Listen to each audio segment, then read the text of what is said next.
Hi guys, it's Damien from GPORTAL. I'm back again and it is Friday, or hashtag Friday, yay! End of the week. It's been a tough, I'll be honest with you, it's been a tough week. I arrived in Munich late last week and had to put this whole studio together and build a gaming PC for the fun of it too. Just so we could stream some really good content about GPORTAL, about private game servers, and I hope that you found the content that we've created really useful for you. It's been manic this week. We've been showcasing Frozen Flame from Dreamside, we've been showcasing Ray Polly from Hinkfoot Studios, and we've also been showing, I think probably the first time other than being on YouTube, World Titans War, which is a World War II first-person shooter. So we've been showcasing those three indie games just to showcase that GPORTAL are a company that work with many AAA game studios, and we host some of the biggest games that support private game servers. But we also want to make sure that it's a very clear message that we also promote and support indie studios as well. So whether you're a AAA studio or if you're a indie studio, we treat you the same.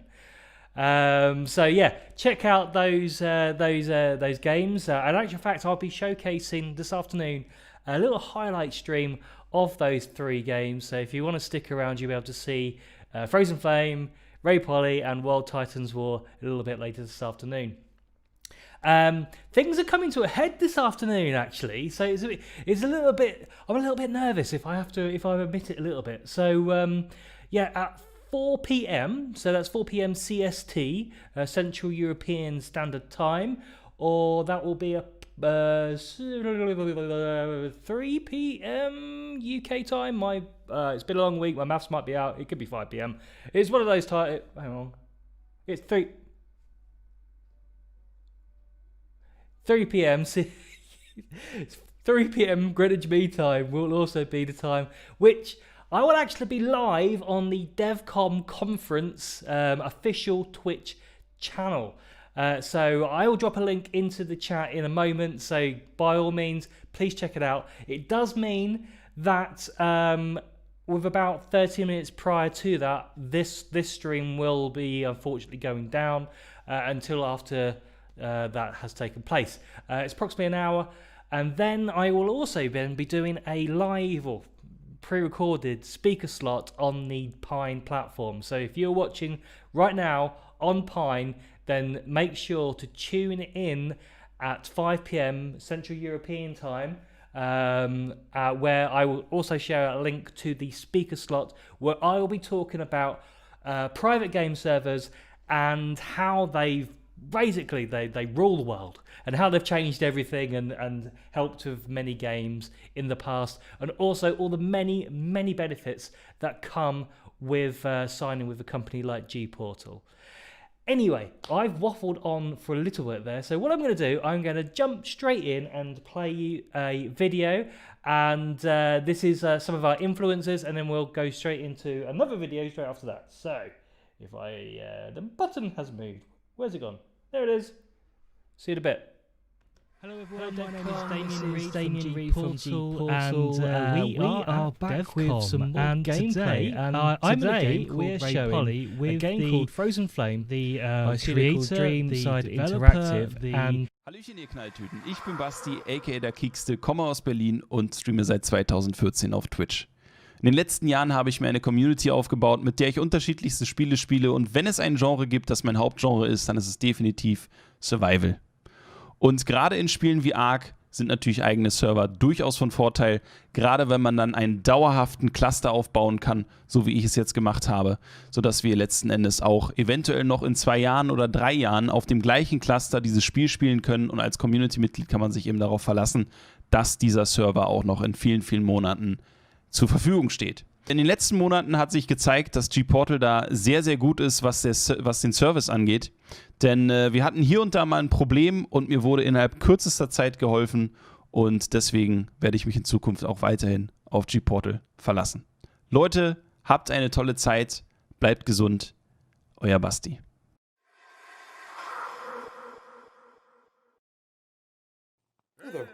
My name is Arali, and I run the YouTube channel Arali the Geek. I also have a Discord with about 1,000 gamers and a couple hundred patrons. As you can probably tell, we like Ark a lot. Most of us have thousands of hours into this game. GPORTAL has been our go-to destination for quite some time. It's the reason we kind of sought out a partnership with them. The ability to change slot counts per server on the fly has just changed the way that we deal with our server setups.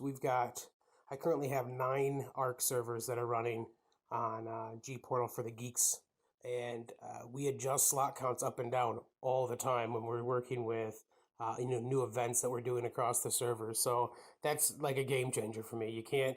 There's nothing out there that beats that, and GPORTAL has phenomenal customer service and tech support in the background. So thank you, GPORTAL. I look forward to many years of being a partner with you guys. Hi, my name is Steven, and I run a popular gaming channel on YouTube called Syntac. The channel mainly focuses around survival games, mostly Ark Survival Evolved, although I'll occasionally have some other games sprinkled in too. I've been a business partner with GPORTAL for almost 3 years now. In this time, I've brought in over 6 figures worth of revenue to GPORTAL, along with thousands of new customers. My affiliation with GPORTAL is also well known in the community. My fans all know that GPORTAL has the best service out there, at an incredibly affordable price. I've been extremely happy in my relationship with GPORTAL over these years. I've definitely felt that they see the value in a partnership with somebody like me. They've even gone so far as to reward me for the success of the business that I'm bringing in. I hope to continue my professional relationship with GPORTAL for many more years.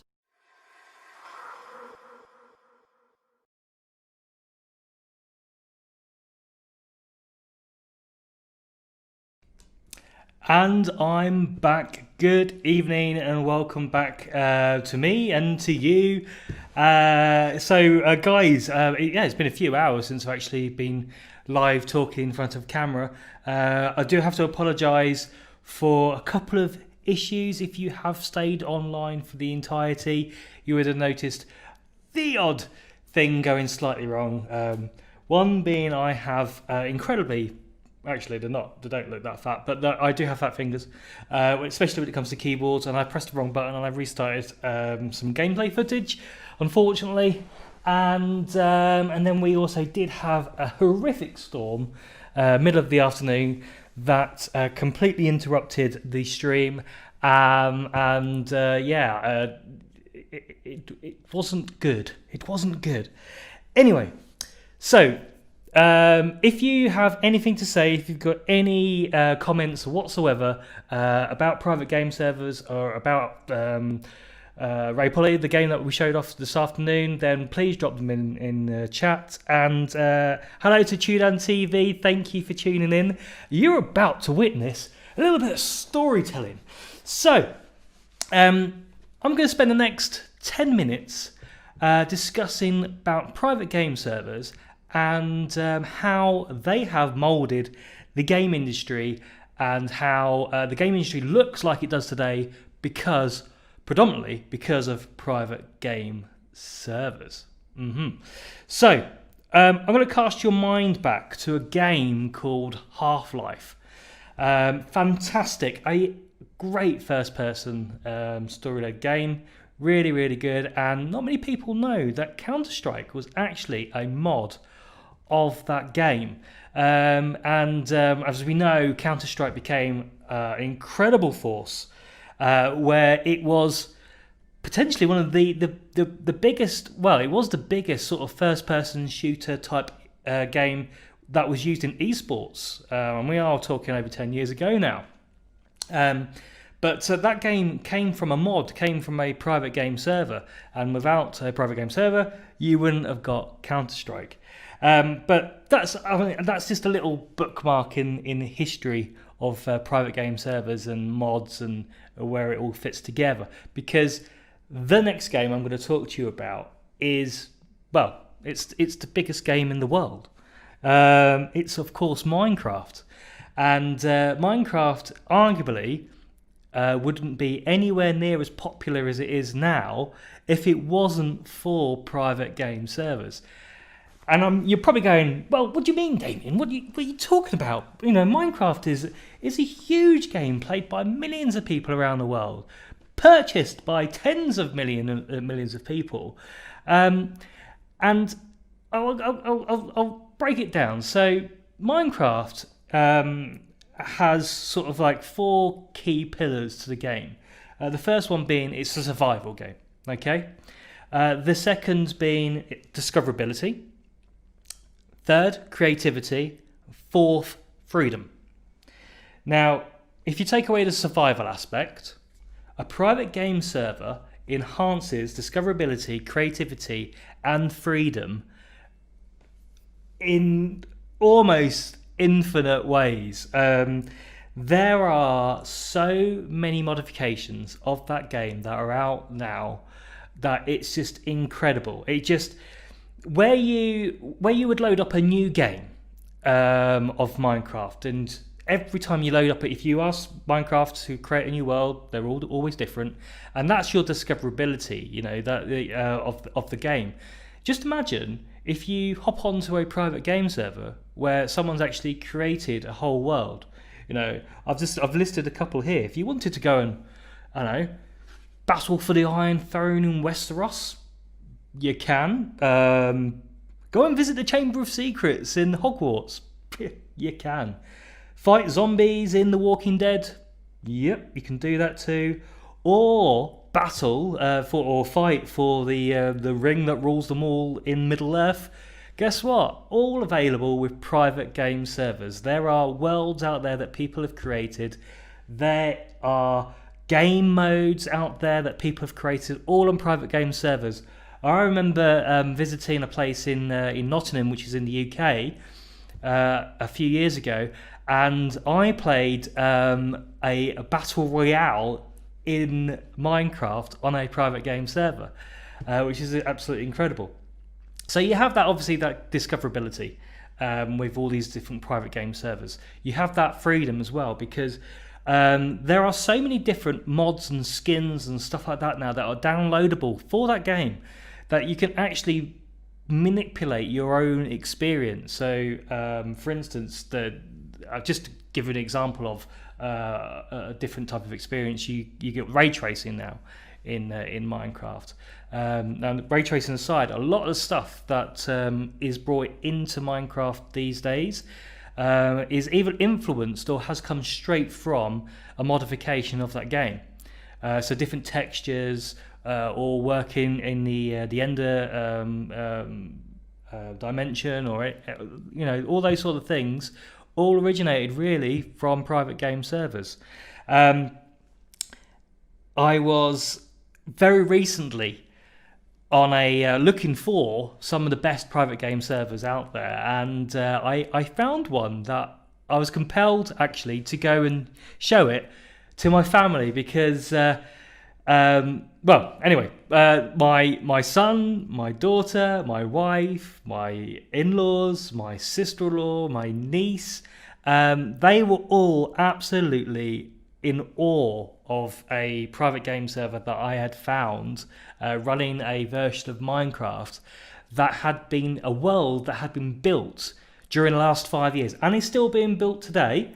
What I'll do after this, I'll try and drop a link into chat, so if you want to check it out, by all means go ahead. Basically, there are a number of people working in a team that have spent the last 5 years building Disney World, and that's Florida Disney World, and it's not just Magical Kingdom or anything like that. This is all of the park, and not like a scaled down version as well. This is 1:1 scale of the entire park. So we're talking Animal Kingdom, we're talking Hollywood Studios, Epcot, Magic Kingdom, all to a 1:1 scale. And what's even more incredible about this server is that all the rides, you can actually go on them, and they've even got like a plug-in for the music and the audio that you'd experience as you go on that ride. Again, not possible without a private game server. So all these different things that, if you take away all these different mods, all these different worlds, and all these different scenarios that can or could be created with private game servers, you're left with a very core and raw version of Minecraft. And I would argue till the cows come home that it wouldn't be anywhere near as popular if it wasn't for private game servers. And now, changing the subject slightly, I'm going to give you a little bit of a history lesson. So hopefully you're sitting comfortably as I talk to you now about a little bit of history about private game servers and how they have changed the way in which the video game industry looks right now. So I'm going to take you back to, I believe, about 2009, 2010. I might be a year or so out, so don't blame me if I am wrong, because I've just said I might be. And there was a game called Arma 2 that came out. Now, this is actually a game that I played myself. I was really quite into it. And I even started watching a few different streams about it in the very early days of influencers. And I actually became aware after I started watching one of my favourite influencers. I actually became aware of several mods to this particular game where there were different types of vehicles and safe zones and camps. And if you don't know what it is, Arma 2 is essentially it's an open world military simulation that you could either run in third perspective or first perspective. And all these different types of mods that were coming through on private game servers were running variations of this game, modding the game to make it play better or in different ways. And you had all these different types of unique and strange ways in which the game potentially could be played. But this one particular influencer I was watching, one day I noticed there were zombies in the game. And I was like, hang on a minute, I've played this game myself. Where did they come from? And it was a mod of this game that was called DayZ, or DayZ Epoch in actual fact. And essentially it was Arma 2, but they had put zombies in there. And so not only did you have to fight against other players who could literally kill you and take your stuff, but you also had these zombies who were just as fast as you at running, and you had to keep yourself, you had to feed yourself, you had to drink and all that sort of thing, and it was a very, very good experience. And in actual fact, it was something that I jumped on straight away, and I was playing myself a lot. That game was so popular as a mod, it actually became a standalone game, which is actually a game you can still play today. You can play it on PC, you can play it on Xbox. It's created by a gentleman called Dean Hall. And at the time, in actual fact, there was... I don't know if you guys remember, if you paid that much attention to the industry back then, but there was... Yes, you're quite right. Yeah, I'm sorry, Chudan. I was very late to reading that comment. You were quite right. It became DayZ. But it influenced so many games back then as well. There were just zombie survival games popping up left, right, and centre. In actual fact, it was like, oh, there's another survival game coming out, and it's got zombies in it. Oh, how original. But, you know, there were other games. H1Z1 is another good example. So that is an example of how private game servers have actually helped make another game, we already talked about Counter-Strike, but another game as well become its own standalone as well. But the story doesn't stop there, because DayZ was a mod of Arma 2, and then there was another mod that started floating around in 2012, I believe. And this mod was heavily influenced by a Japanese film called Battle Royale, and it was called DayZ Battle Royale. And essentially what happened was you started and you were in a plane, and you jumped out of the plane, and you landed on a very small island, and you had to kill the other players, and the last one standing was the winner. Sound familiar? So yeah, this game was created by another player called Brendan Green, who, if you haven't realised already, his gamer name is Player Unknown, and that mod became so successful that it was the birth of PlayerUnknown's Battlegrounds, PUBG, and if you just look at the biggest games that are in the market right now, they are heavily influenced by PUBG. Fortnite is pretty much a copy of PUBG with a building element to it, but it's heavily influenced by PUBG. And the latest Modern Warfare game, Modern Warfare Warzone, is also a sort of a survival battle royale type game. So these are two of the biggest games in the market right now that wouldn't have happened if there wasn't private game servers. And this is still happening right now. So you think, oh, okay, well, maybe the industry's moved on. No, private game servers are still being used by modders all the time, and there are new and unique versions of games that are being created daily. Some of which the studios have taken on board and are actually making them official mods. But yeah, if you have a game that has a private or has dedicated and private game servers, have a look to see if there's any mods, because if there are mods, then you'll probably have a very new and unique experience of playing a game that you're already familiar playing with. So there we go. So there's some examples. We have got Counter-Strike, we have Minecraft, and then we have Fortnite and Warzone and PUBG, all of which have been heavily influenced by private game servers. Hello Devcom, this is Damien Reed from GPORTAL. We are back with some more gameplay, and today we're showing a game called Frozen Flame by a studio called Dreamside Interactive, and today I'm joined by Max, who is the lead game designer for the game. Would you like to say hello, Max? Hi everybody. We are in, well, I suppose to start with, Max, did you want to sort of explain what the style of the game, the genre, where it sits?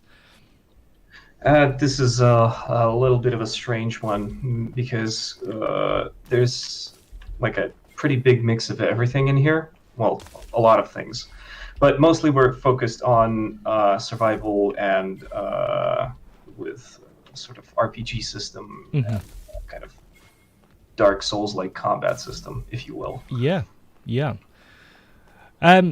It's as you can already see, it is a stunning game to look at, and the crazy thing about it, we are still in early access, which is, I think it's an impressive game, and then to take that into account, it's even more impressive. So what I wanted to ask. Dreamside Interactive. Sorry, I was going to say. Yeah, a slight correction. We're not actually in early access yet. No. Yeah. I just realised when this goes out, this will be a month or so before early access. So I'll edit that little bit out. No worries. Okay. Okay. So Max, Dreamside Interactive. Do you want to tell us a little bit about the studio? Well, the studio has existed in Russia for almost 8 years now. However, this is like its flagship title, and it's the first PC game that is going to be releasing. Right. So the studios does have experience releasing commercially successful games. Like this isn't our first rodeo. However, this is like the first game of this caliber that we've been trying to make. And what about the concept for the game? Where did that come from? Well, we were kind of, sitting around, talking to each other, sharing our gameplay experiences. Yeah. And realized that there was kind of something that we were missing from our own libraries of games that we would like to play. Something that would give you like a more exploration RPG experience, but that you could play with friends. Something like Skyrim or Breath of the Wild, but one that you could play with other people. Yeah. So this is almost like a mashup of all your favorite games. Not exactly. I mean, there is kind of several core themes that are running through the game Mhm. that are slightly different than anything else you'd encounter on the market. So, for example, one of the biggest things you'll be doing in this game is actually surviving against, trying to survive against harsh environments. Yeah. So we start you off in a relatively safe zone where you'll get, your almost classic RPG experience. Mhm. But then as you start pushing out towards the edges of the world, you're going to start encountering areas where it will become harder and harder to survive. So Okay. you will have to procure tools that will allow you to survive in those areas. So, for example, you might have an area that is filled with poisonous gas, and it's going to be it's not going to be a small cave or anything like that. It's going to be a fully fledged, large gameplay area with poison gas. Wow. Different pockets of the poison gas, which might act on you differently, which might have different severity. And then you'll have to find tools in the rest of the world that will help you survive that environment and, achieve your goals inside that environment. It certainly sounds like an ambitious project. I've seen some of the art design work for the monsters and various different creatures that you can hunt and also fight. Where's the inspiration come for some of these? Because I think, like, for instance, one of them, something you can destroy to get a little bit of loot from is what appears to be plant pots or something. They're not plant pots, but you know what I mean. I'm pretty sure you know which ones I'm on about. They're like almost like vases or something like that have legs. That's actually a monster that was mashed together just as a prototype. Yeah. We were just experimenting, we wanted to have a mimic in the game. So, and we thought chests were kind of becoming overused as mimics, so we thought, what else could we do? Right, and then we kind of, came up with the idea that basically practically any resource node can become a mimic if we wanted to. So It can be a stone, a vase, a chest, whatever we want it to be, a tree, anything can be a mimic. So we tested that idea out. A lot of players actually like the fact that different objects in the world that look like other objects that are lootable can become mimics, and so we decided to run with it. Okay. We don't have the full complement of monsters for mimicking all of the resource nodes, but some of them we already do, and we're going to kind of expand on that theme further. Yeah. In terms of other monster designs, we usually just look at the environment the monster occupies and what kind of role that monster could fulfill in that environment. So, for example, we have the standard cursed monsters. Right, we can actually. These are the dark-colored guys with the big eyes and. Yeah. If you, I don't know, find me, come to my location, we can just go to. There you are. I think we're facing each other. Yeah. Come over here. I'll just go show you the cursed guys. Well, you and the viewers, obviously. Yeah. And what are these guys called? They're the cursed. They're just the cursed. Yeah. These guys, yeah. The archers, the hatchet men. Yeah. They are.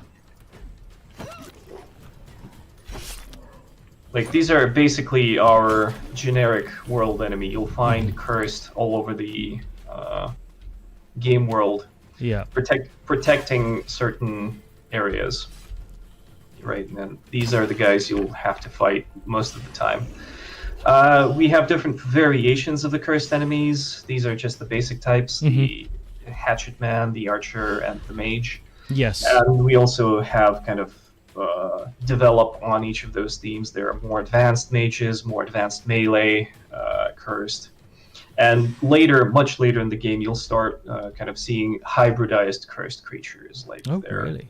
Yeah, so animals. Yeah.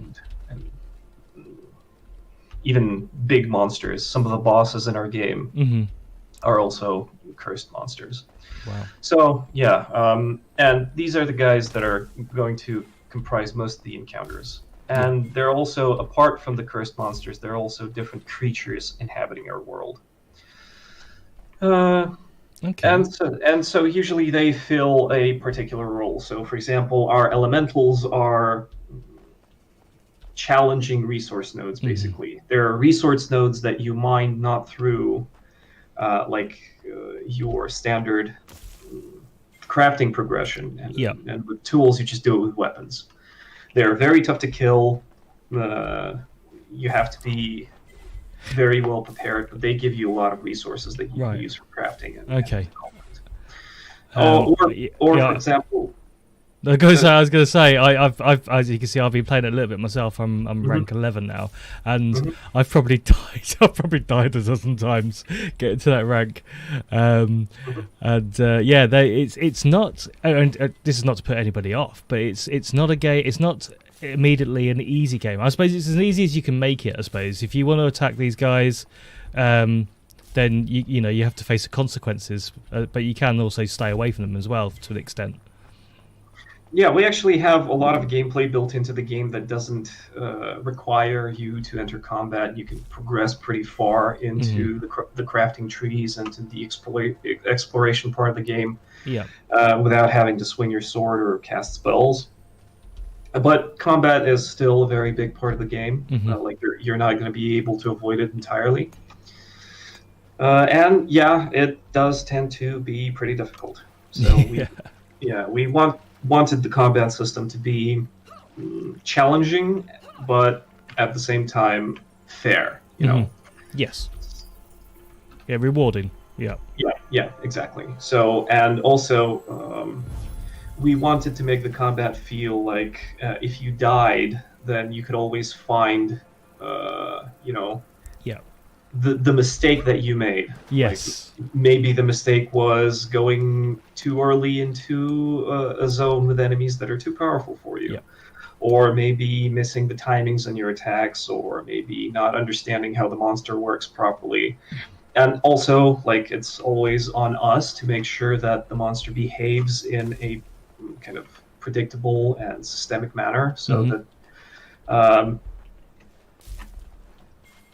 the player always feels like they died not because of some arbitrary random number generation that the game made, but because they themselves made a mistake. It's their fault. Yeah, so the game doesn't screw them over; they screw themselves, basically. That's the hope.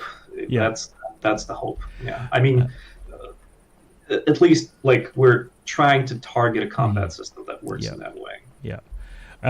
We've obviously since we've been talking, it's now become nighttime, and the game looks incredibly different at nighttime than it does during the daytime.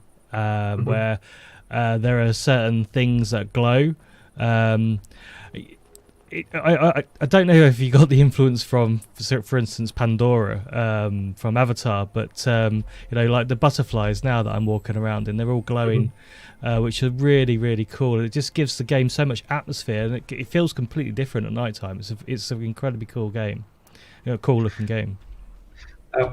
This is actually, there's also gameplay implications to this. First of all, during nighttime, you'll have different environmental effects in different zones that will kind of appear and disappear based on time of day. Yeah.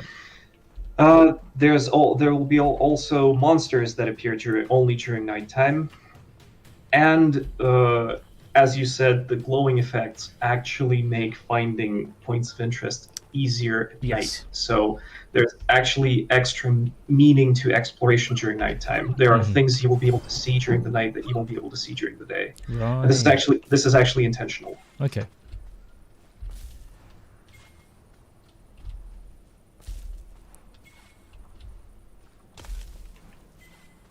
Okay. Yeah, so I suppose what we could do, we could actually go through some of the building and crafting mechanics, if you want. Yeah, sure. Let me just kind of advance my character a little bit. Okay, where are you? Oh, I've got you on the map. Just let me check.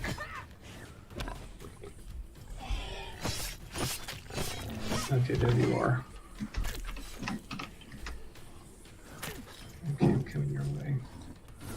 Oh, I'm being attacked. Didn't realise that.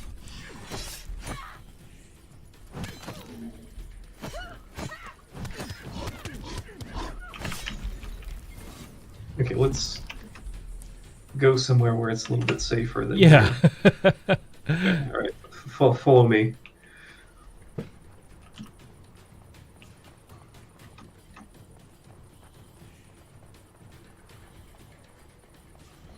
Okay, so what we're going to do now is we're going to gather up a little bit of resources.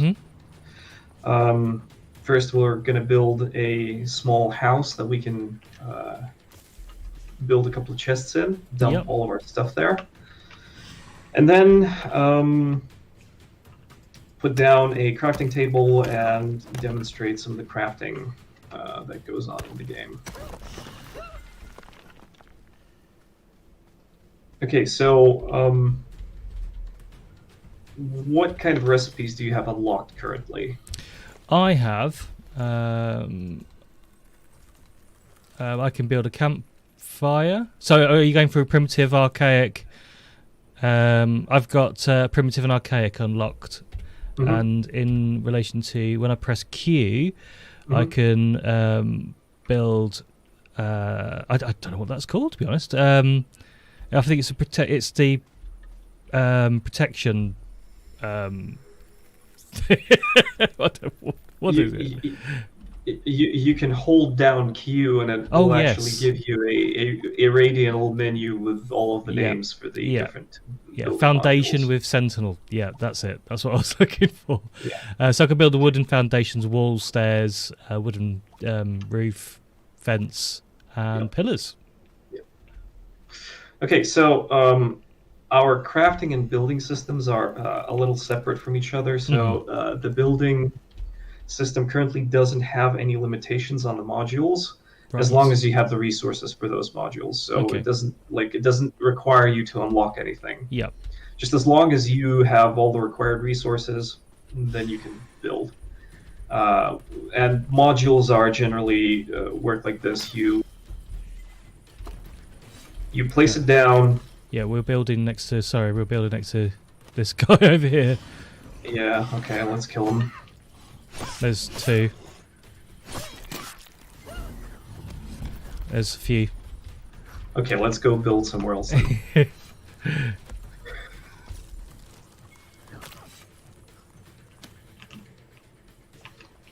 Right, so in terms of gathering resources, there are 3 ways of doing this. So you can just go up to a resource and gather it if it gives you the prompt, like it'll glow. Yeah. And there's also like you can chop down trees with an axe and mine stone with a pickaxe. Well, it's fairly standard stuff actually. Yes, for, like modern day survival games. But okay, so you can place down the foundation and then okay, so and then if you go up to the foundation in building mode, you'll see there's an upgrade thing. So you can upgrade your modules through this menu as long as you have the resources. And currently we have 3 tiers available. It's the wooden tier, the reinforced wooden tier, and the stone tier. Right. And obviously, as we continue developing the game, the amount of upgrade paths is going to increase. And the amount of tiers is also going to increase. But currently we have the 3 tiers in the game. And so this is basically like a standard loop for a survival game. You go out, you gather resources, you come home, you expand your house, build upon it.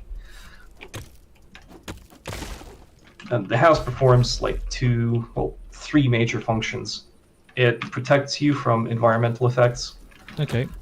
It allows you to store stuff in it safely because you have limited inventory space. And obviously it protects your stuff from other players. Yeah. Because there's raiding you can raid other people's homes in the game. Okay. Yes, I noticed that I'm starting to get cold. Yeah, you can build a campfire, throw wood in it. Just warm yourself up. Should be fairly intuitive stuff. Yeah.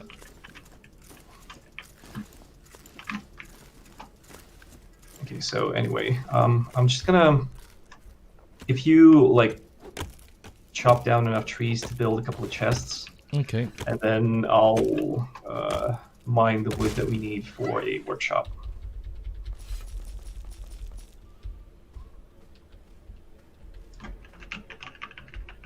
Oh, I'm fully laden. I'm carrying too much stuff. Right. What am I making? A chest? Wooden crate? Yep. Okay.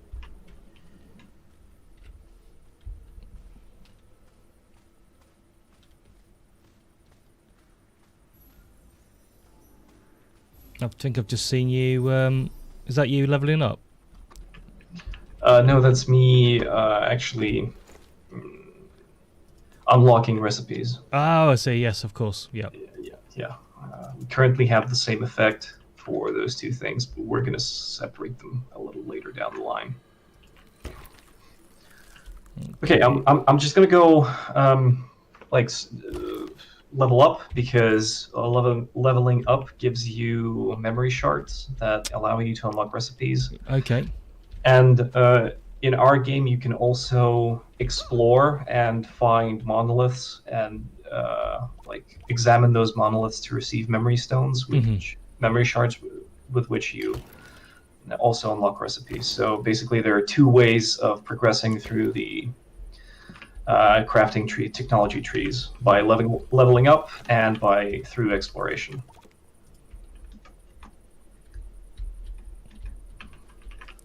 Okay, I'm gonna continue building our house. Okay.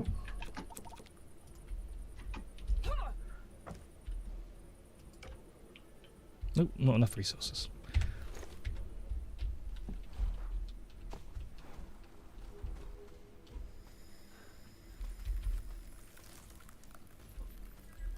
It does go a little slowly in the early game, while you're getting to grips with it, because the earliest tools are fairly, pretty bad in. Yeah, so I've noticed that. It's about how many. I don't know how many trees it is before your axe is done for, but yeah, I think I've just built a new axe recently, and it's down to 60%. Yeah. They don't chop. You are unable to chop down that many trees with a primitive axe. You also, it's about 2 times slower than the next axe that you're capable of building. I see. Okay. So this really starts going faster and faster as you progress. Yeah. And also, better tools actually allow you to mine rarer resources from the ordinary resource nodes. So we have resource quality in our game. So, for example, trees can drop ordinary logs or better logs, essentially. Okay. Right, and then you can use those different types of wood or different types of different quality of wood in crafting recipes. Yeah.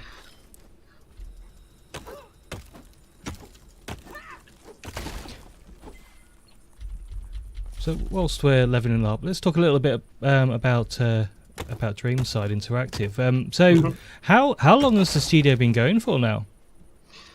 Well, in its current composition, about 3 years. It's changed, a lot of its, a lot of the people that were working in the studio. Yeah. Previous to Frozen Flame have moved on to other studios, other projects, because Dreamside used to be known like as a different studio. It had a different name. Yeah. It also used to work on mobile projects mostly. Rightio. Okay. And did a lot of outsourcing for other studios. So a lot of people have moved on to other things. Yeah. But like the core of the team has remained pretty much unchanged since its inception. Right. Cool. And where do you see the future of Dreamside? Where do you see where do you see what lies in the future for you? Do you think? Well, that depends on whether this project is even marginally successful or not. Like, if we manage to stay afloat after Frozen Flame gets released, there's going to be like years and years and years of work on this project going forward, because like it's a game that has been planned as a very long-term project since its very inception. Okay. Right. So there's going to be there's definitely going to be several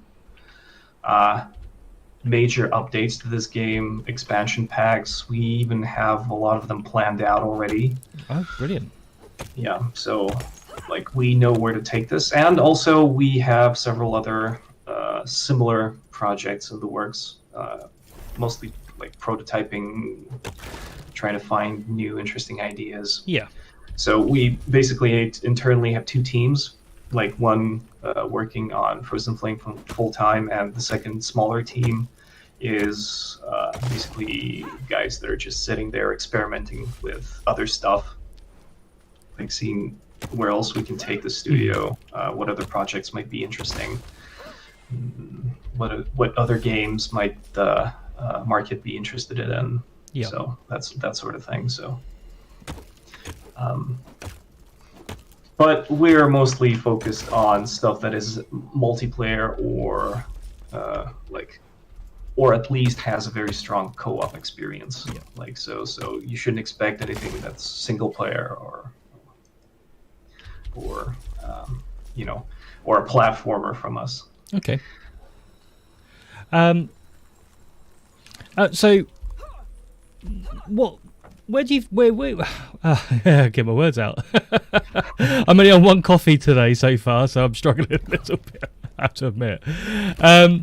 The future of Frozen Flame, is it set in stone, or will you be open to feedback from your communities, etc.?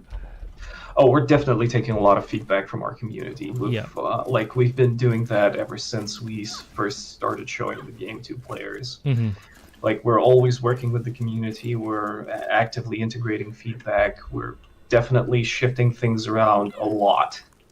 Right. Like the core concept for the game remains the same. Like, we're not going to budge off of like several things, like the exploration part, the like having the RPG experience in there, having the survival components in there, the combat system, which is closer to like a tactical Dark Souls like style. Those are definitely not going to change, because this composition, like, we feel like players enjoy it and appreciate it. So that's fairly set in stone, but a lot of other things are constantly in flux, like balance, different components, the way the way specific stuff works in the game. Like, that's constantly changing. Right. So if I were to give an example, so for example, we had a spell system in which players used to learn the spell and then just, put it into the quick bar and just use it with cooldowns. Okay. And then we, based on a lot of feedback, decided that a system, again, closer to Dark Souls would be more preferable in our ecosystem. Yeah. In which you have to basically learn the spell, which gives you a certain amount of charges, and then you have to return to a specific point in the game world or back to your home so that you can recharge those spells. So you can't use them ad nauseum. Right. Okay. Yeah. Like when you're going out to explore the world, you're eventually going to run out of your spellcasting capabilities until you return to some sort of anchor point. Okay. Well, Right, I think that's a really cool concept. That you can't just go in with the most powerful spell that you can find and just basically run the game. You are limited. Yeah, that's really cool. Yeah, and the reason we actually went to that system because all of the rest of our systems actually work that way. So, for example, armor in our weapons and armor in our game break, right? So you can kind of have several extra suits of armor and weapons in your inventory. You can carry them with you in case the stuff that you're currently wearing breaks, but still, like you're always limited.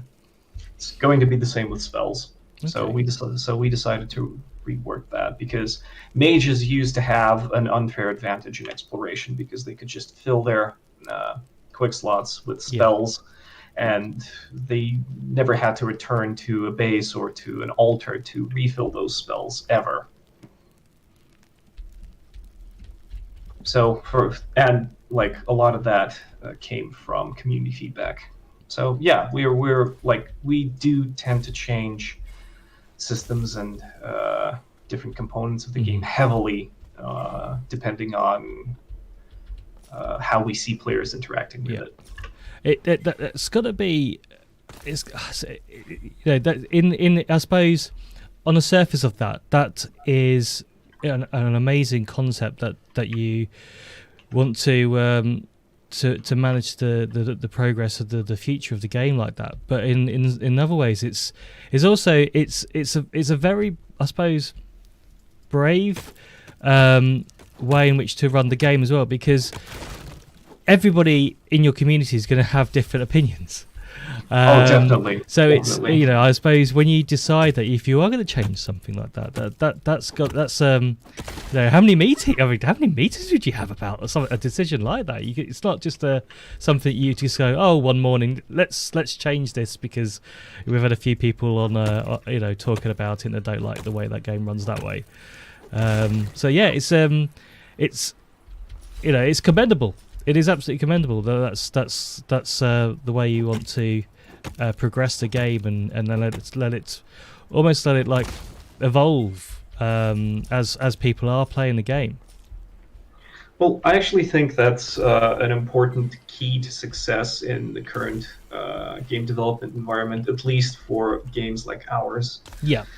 Yeah, because and also you mentioned that it must be very difficult deciding which feedback to integrate into the game, which feedback to ignore. And yes, it does take a certain amount of experience to be able to understand which feedback is useful and which feedback is not entirely useful and which feedback doesn't have anything to do with the game at all, because that also happens quite often. Yes. Yeah, because players do sometimes tend to project their desires onto the game without really understanding the intricacies of how the game works under the hood. So there's like a lot of nuance to how feedback is collected. No, I understand that. Absolutely understand that. As you said, there's limitations to what you can and can't do. The game engine that this is developed on, which game engine is it that you're using? It's just Unreal.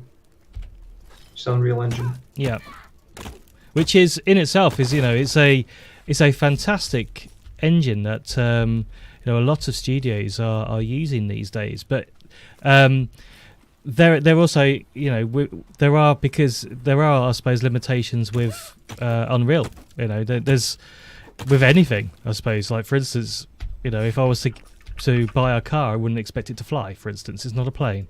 So there are you'll definitely get people in your community asking for things to be done which are just simply not possible? Well, the limitations mostly aren't really of a technical nature. They're more of, especially in terms of like community feedback, they're usually more of like an ideological sort of limitations, Okay. or existing systemic limitations. Because, for example, obviously, if a player comes and asks us to, I don't know, bring firearms into the game with first-person shooting, that would be strange. Yes. You know, like, that it would conflict with basically everything we have in the game currently. Mm-hmm.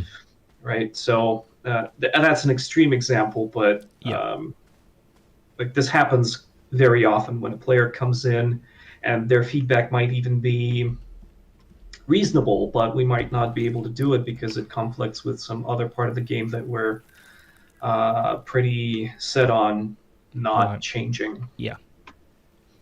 Right. So just again, going back to that shooter example, having firearms in the game which basically deliver projectiles to characters in PvP almost instantaneously would completely kill the melee aspect of the game. No, completely. Which is one of the most important aspects of the game, the melee combat. And so, like, even in smaller things, even some minor changes can create tension between systems of that kind. Like, introducing a small change into the game might ruin another enjoyable system, and so we don't do it. Yeah, balance. Yeah. I'm trying to put down a foundation with Sentinel. I suppose that's part of the floor, is it? That I need to. We can just do this. Aha. There we are.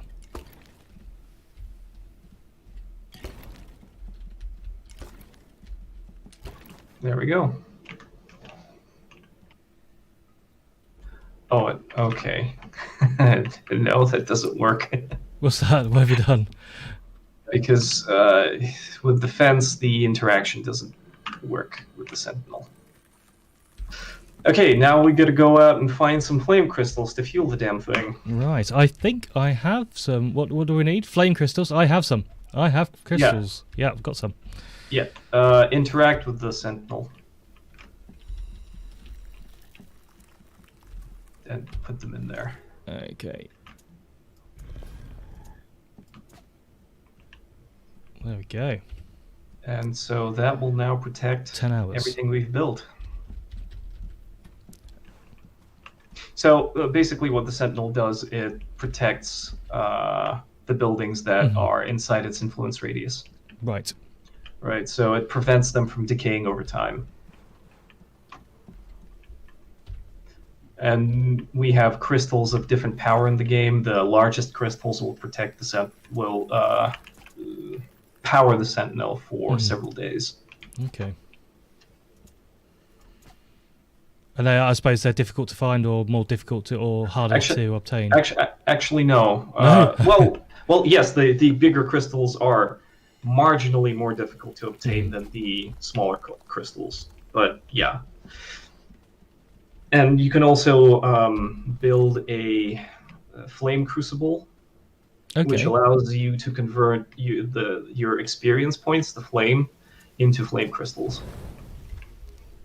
So basically, flame in our game is sort of like a universal currency. There's a lot of things you can use it for. Right. Not just leveling up.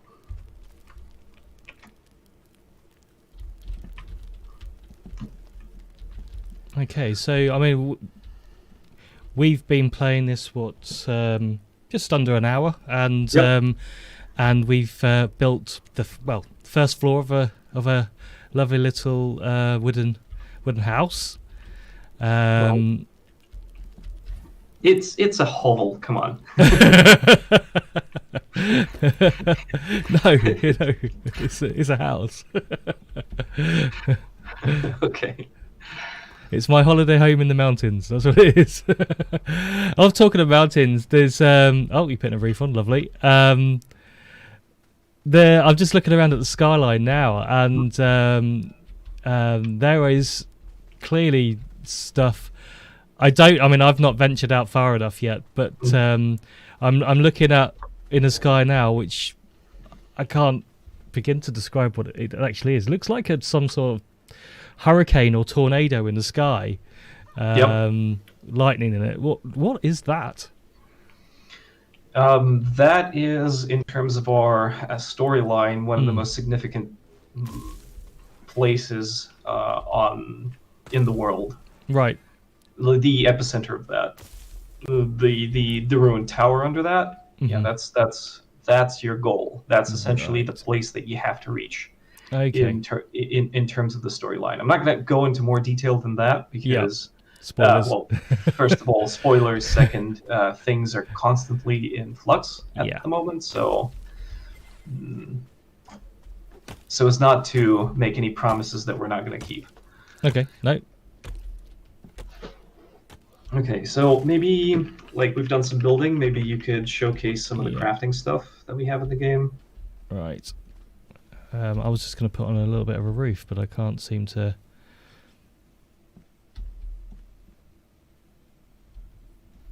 I think it's the angle I'm at. Oh, my roof looks like it's twigs. Is that right? I'm starting on fire. Okay. Yes, the roof that looks like twigs is it's a, what do you call it? A thatched roof. Okay. Yeah, I don't have enough resources for that because I put all my resources in one of these.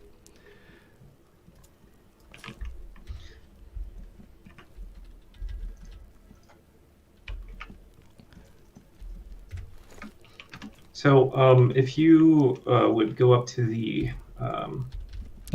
yes, to the crafting table, open it up, and just pick any one of the available recipes and open it up. Yep, done that. Okay, so on the left you'll see a crafting interface. So what this means is that for every slot that a specific crafting recipe has, you can have a multitude of resources that can be used in that slot, and based on the kind of resource that you put in the slot, you will have different stats on the weapon, or the final item. So basically, the crafting system isn't just you go up to the table, press a button, and get something. It's fairly involved. Yeah.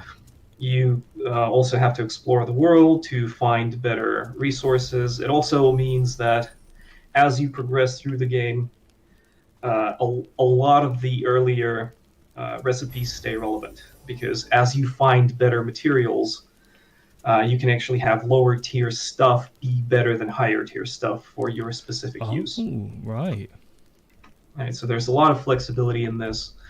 And there's also the higher level of the recipe and the higher level of the resources that you use in that recipe, the more difficult it's going to be to craft. And the crafting difficulty determines the quality level of the item that you're going to receive once you craft it. Right, okay. Right, and the higher your crafting stats, the higher the chance that you'll craft something high quality. So basically, you can spec yourself into a dedicated crafter in this game, and you can have, for example, people going out into the world, exploring it, and bringing back really high quality resources, and then with your crafting build, you can go in and craft it into something really powerful. Yeah. Right, so we're also trying to sort of create a player-driven economy, at least at a local level, on the server, so that players have incentive to specialize into different roles, like explorers and fighters and mages and crafters. Is that part of where I saw that look like characters within the game? There's a workshop or something like that. like someone like smithing something, building weapons or something like that. Is that part of it? Yeah. There's an NPC, and yes, that's like part of the. He actually gives out quests, Okay. and those quests are we have quest NPCs in the game, and the quests aren't structured like a typical RPG or MMO. They're again closer to more free for like.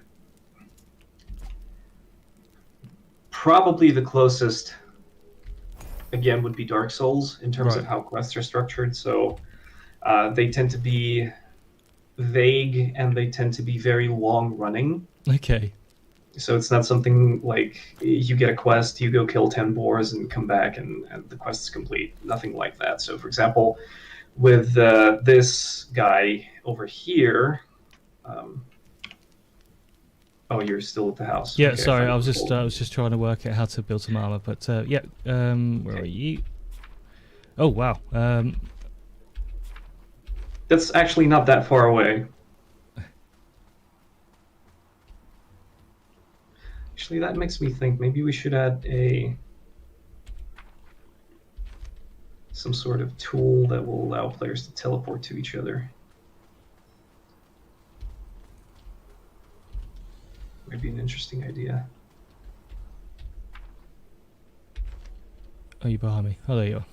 Yeah. Okay. Yeah. Follow me. All right. So this is our smith over here, living in this little house. Yes. So he's an NPC that gives you quests. Well, not right now because that content is still being worked on.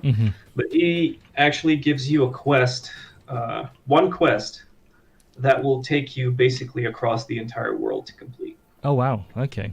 And most of our NPCs actually work like that. They have either a single quest or like a quest line that will occupy a very big chunk of the content in the game. So we're trying to make our quest givers more meaningful and less, to make less throwaway content. And these quests, would they typically would you be able to typically do these quests on your own, or would you need to be able to team up with somebody or a few people to actually be able to do it successfully? Well, since most people expect quests to be single player content, most quests will be completable alone, solo. Right. Okay. And also, once the quest for the blacksmith is complete, he actually unlocks several unique recipes that aren't available any other way. Right. Right. They're not necessarily more powerful than the ordinary items, but they do allow you to specialize in a very specific way. Yeah. And most of our game is structured around specialization. Most things tend, except for the vertical character progression that we have, when you spend a stat point, that's actually more power. But a lot of the other things, like the crafting progression, the recipe progression, a lot of the rewards for the quests, they are much more about specialization rather than direct power. Okay. They give you more options. They don't necessarily make you more powerful. Right. I can see beams of light going up into the sky. Are they points of interest as well? Yes. So the blue one is points to probably one of the main non-player characters in the game.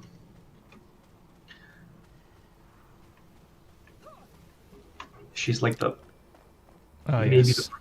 primary quest giver.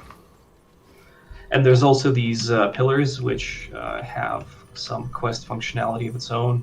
Yeah, these are pillars of age. Yep. Yeah, that's what I've got a quest at the moment. It says the memorial, activate the Pillars of Age. I've got to do 3 of those. Yep. Oh yes, I could talk to her and trade with her.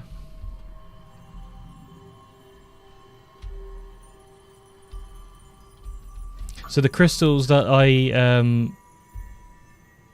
I used to activate the elemental foundation.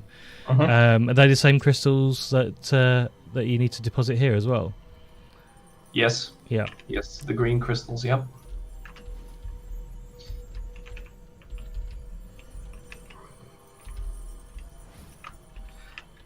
So these pillars are also like they're here to fill out a little bit of the backstory for the player, because as you activate these pillars, you get small snippets of lore. Yeah. And also they are kind of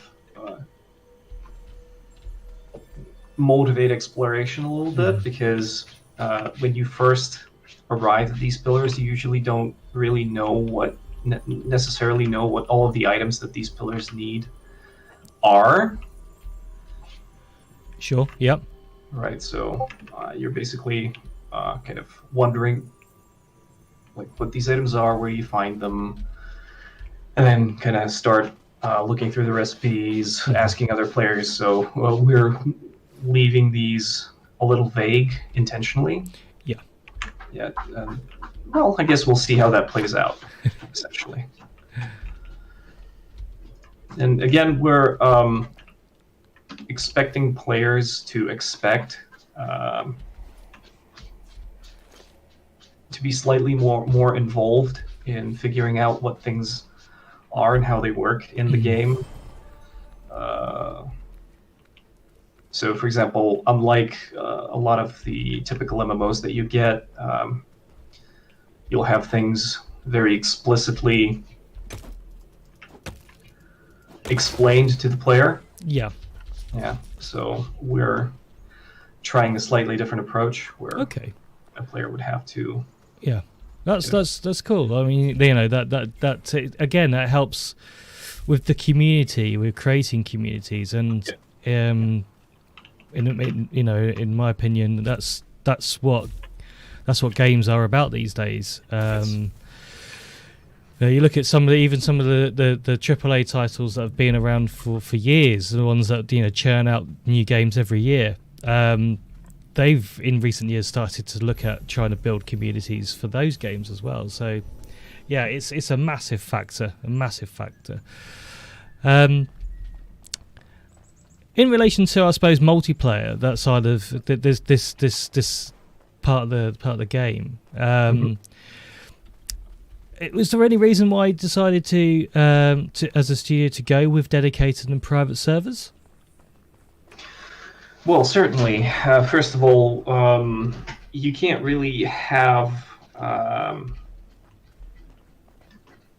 a 50 to 100 player server on peer-to-peer. That's no. really not much of an option, because, well, here's the thing. Even if you were to kind of have the player hosted locally on your own machine, for a player, like, there's definitely times where you'd want to turn off your computer and then the server becomes unavailable. Like, even if you could manage a stable connection, and there's also a lot of like manual stuff that you have to do to make sure that a server works locally. It's just an enormous amount of hassle that you have to go through. And again, if like this was a co-op game or like a 4-player experience, then okay, fine, peer-to-peer works. Mm-hmm. Yes, no, I agree. It does, but yeah. Yeah, but also once you kind of start going into like competitive stuff, if it's competitive PvE, and we do have competitive PvE elements in our game. We also have PvP. Once you start going into competitive territory, you really need to ensure kind of stability, fairness, and preventing cheaters. Yes.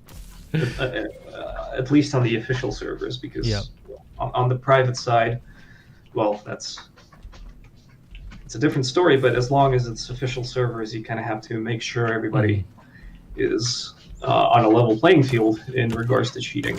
Yeah. So, what sort of freedom will players expect on a private server? on a private server, Yeah. players will have access to basically all of the same variables that we are able to control on our end. So a lot of things, like maybe not, like not particularly like a lot of, so might not be all of the balance controls that they might want. So maybe not, like, you won't be able to rebalance specific weapons because yeah, we're not going to be exposing the data tables to the community, but we're definitely going to be allowing to control a lot of variables, like, I don't know, day-night cycles, experience gain. Yeah, if you want to make a more hardcore experience. A bunch of multipliers that pertain to enemy scaling, damage scaling. A lot of the stuff that has to do with kind of the death mechanics, how much health you are reborn with, what the penalties are. A lot of the building stuff, like the limitations on building, how long the sentinels last on crystals. There's a lot of a lot of variables, balance variables, that the players will have access to when hosting their own servers. Yeah, that's cool. That's really cool.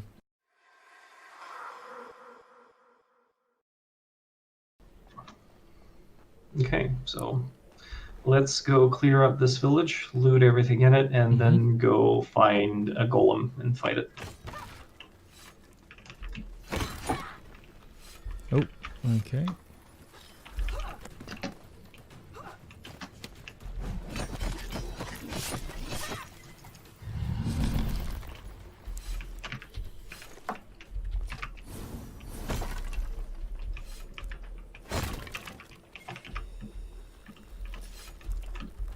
So, for example, this little village over here, in our new system, would actually be counted as a large encounter zone.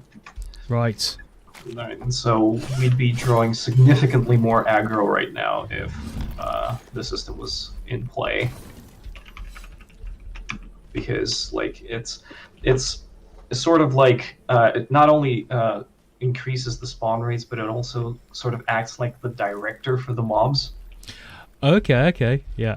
It also tells mobs which player to attack, what player is doing what thing, which player like poses what kind of hazard to the mobs. So it's there's a little bit of intelligence also built into it. Yeah. Like, so it's not only increasing the difficulty because more numbers, it's also increasing the difficulty because the enemies will react smarter to the extra players and to the roles and the kit that the players have. Right. I'm trying to looking down this well. I'm assuming you'll be able to get down there at some point. Our game actually has something called a glider. Okay. Which you can use to glide down into something like this well. Yeah. Or glide like large distances in short periods of time. So yeah, it's we have several traversal mechanics in the game. Apart from the glider, you'll also be able to scale walls and mountains at some point. Right. And we also have mounts planned for the game. Ah, brilliant. You'll be able to tame creatures and use them as mounts. I assume, just by the stylization, they won't be your normal horse, for instance. Horse, no, but our boars are actually a tameable and rideable creature. Ah. So the boars and the manticores.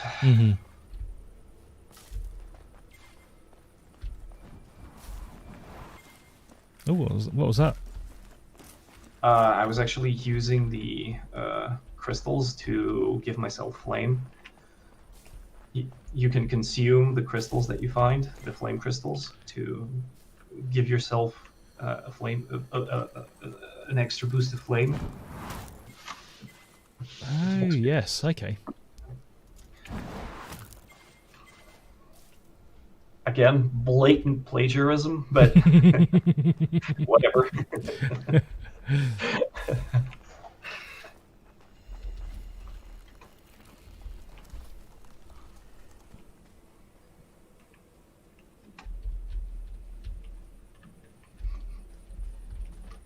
All right, so I guess let's go fight a golem then. Okay, yeah, let's do it. Haven't seen a golem yet, so I'm excited to see what they. I've only seen. I think I've seen screenshots, but I haven't actually seen it in game yet. So.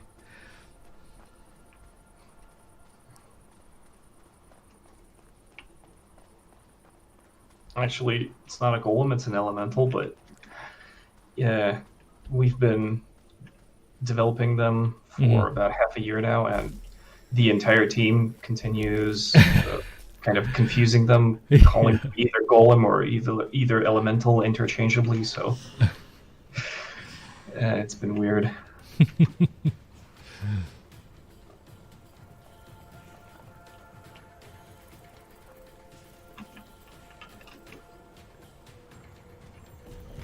Right, as you can see, the starting valley isn't all that aggressive to the player. I mean, we've been running around without really dying all that much against our will. Yeah. So, but it does tend to get much gnarlier down the line.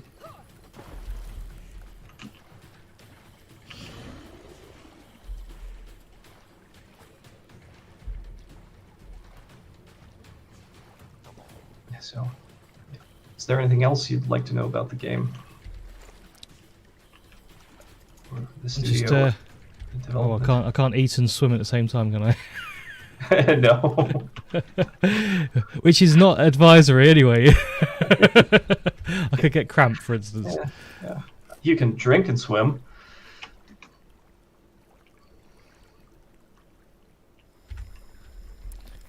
Right. I just going around. I think the map is so unique. I mean, there's a sorry, there's me looking around the place in awe. Wow, I need to come round. And yeah, that's brilliant.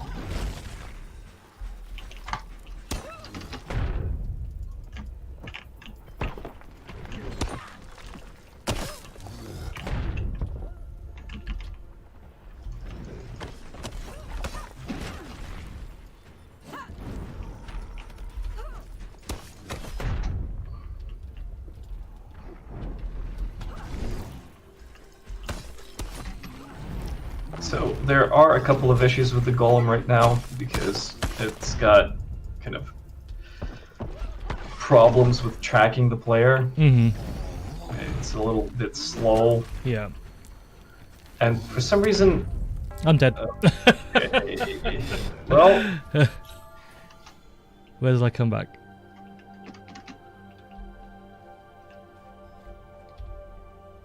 Where are you? Okay. Right, well, at least I'm facing the right direction. I saw it coming as well. He did it like a two-handed. He pounded me with both hands. I thought, oh dear, this is gonna hurt.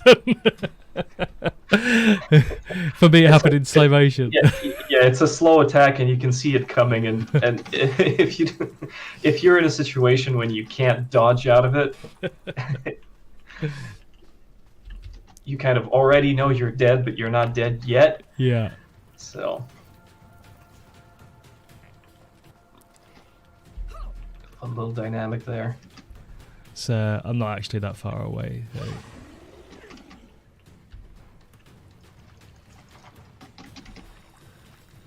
Well, I gotta say, our map isn't really all that big. like totally honest. And you could probably run across it in like the entire currently playable area in about 10 to 15 minutes. Yeah. So.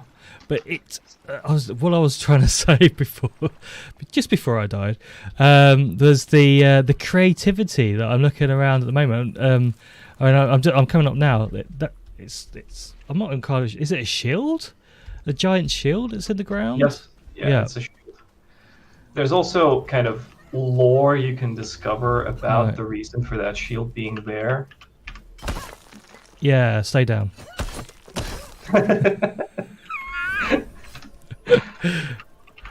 Like you did all the work, yeah. I did, yeah, I carried you there.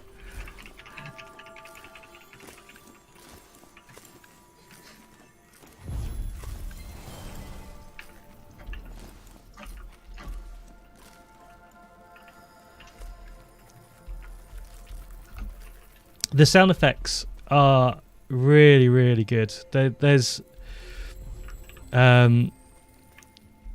you can tell where in my ears I can tell exactly where, like, for instance, that these butterflies are making a sound, and when you walk through them I could feel like the sound's almost around me.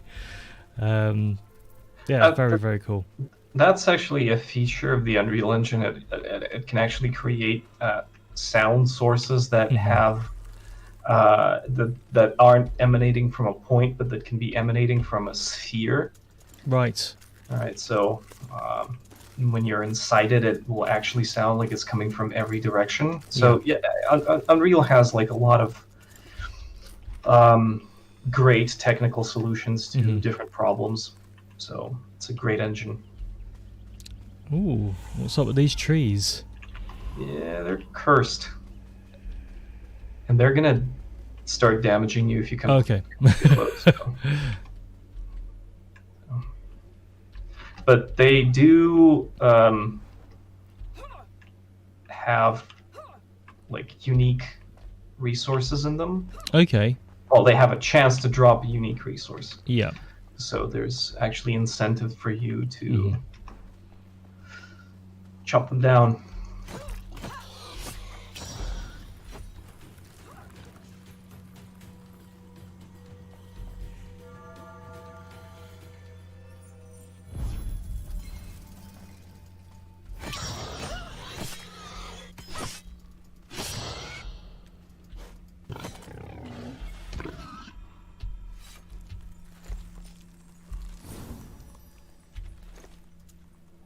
Okay, so we can now run around a little bit, just looking at the world.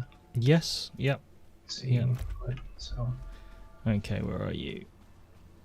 I was right behind you. Oh. And actually, I kind of need to warm up a little bit. I was about to say exactly the same. So I have a flame seed.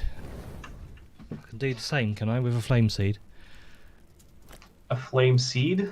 Yeah. No, you can't consume it. It's for different purposes. Okay. Ah, there's me consuming crystals, and you've just lit a fire. That's probably that's probably a better way to do it.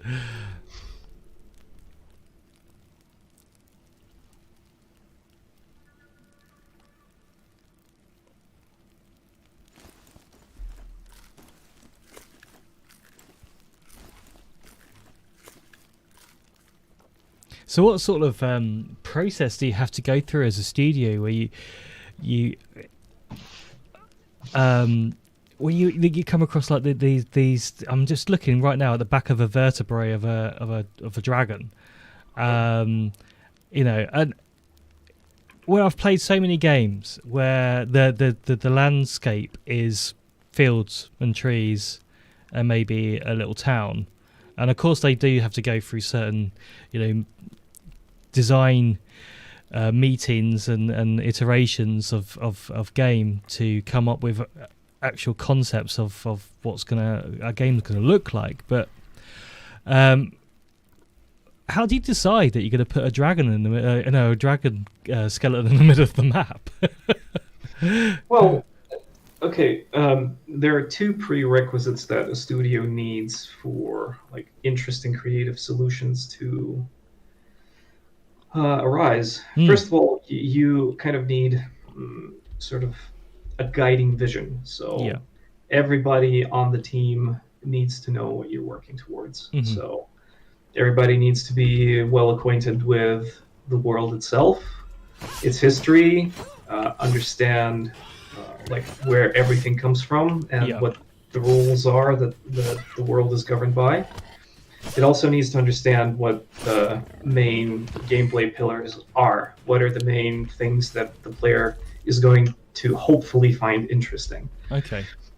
Right, and since one of our main pillars is exploration, and we have a strong kind of lore background for the world, and everybody knows that it's there, everybody on the team can actually make moment-to-moment decisions about how to best build the world Right. independently with a high level of autonomy. Like, we don't need to go into a meeting for the level designer to decide to put down the dragon skeleton over here. Okay. Because it's something that is allowed by the world. Yeah.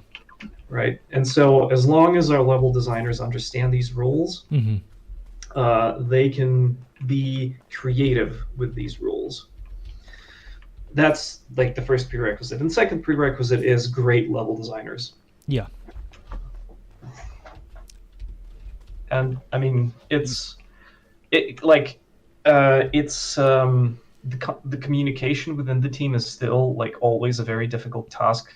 Like to make sure that everybody is on the same page, that everybody is coordinating properly, that everybody is making decisions within like the allowed parameters.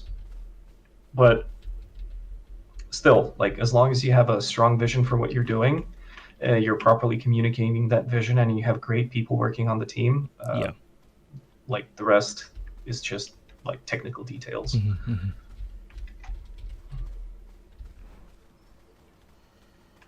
Yeah, absolutely. You have some talented map designers, and it is. I keep saying it is such a good-looking game. It's such a good-looking game, and you go around a corner and there's something different, something new. And there's a zombie. Is that a zombie? That's a skeleton. And your weapon broke. Ah, yeah. And there's a tree killing us. Oh.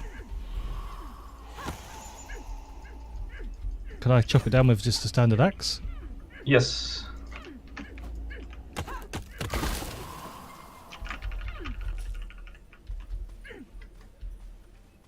What's... Yeah, we've got these strange pods.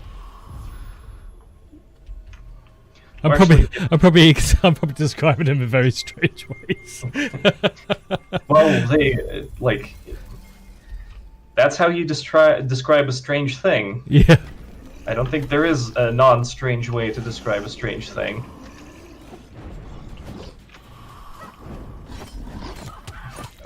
Oh, not good. Oh dear. Oh no. Okay, yep. I am very close to dying. I was sitting I'm there. dead. Okay. Well, this happens when you stop paying attention to it. Yes. Yeah. Do I have the resources to craft another sword?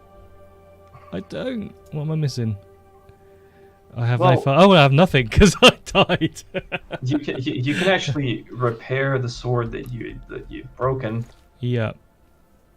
Use the workshop. Unfortunately, I don't have that on me because I dropped it when I died. Oh right. Yeah, right, I had a staff. Yeah, because the broken weapon automatically unequips, and everything you don't have equipped drops. Yeah. Yeah. Okay. Okay. That's fine.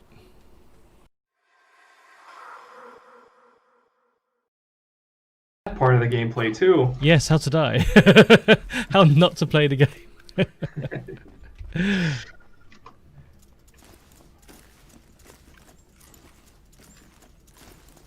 All right, see that tower on the horizon? Over there, right in front of us. Yes. So that's like a dungeon. Okay. So it has an interior with like 4 or 5 floors with a lot of enemies in it. Mhm. So like, and there's also the challenge of actually finding an entrance to it, because that's also not going to be trivial. It's something you're going to have to use the traversal tools at your disposal, like the glider and the climbing gear. Yeah. Yeah, so we're going to have like environmental puzzles that deal with finding your way into places. So that's also part of the gameplay. Okay, so do we actually want to do anything else right now? Oh, is there anything else for us to see? Because the map is incredibly diverse and there's different things around each corner. Well, we can take a look at the swamp right over Yeah. here.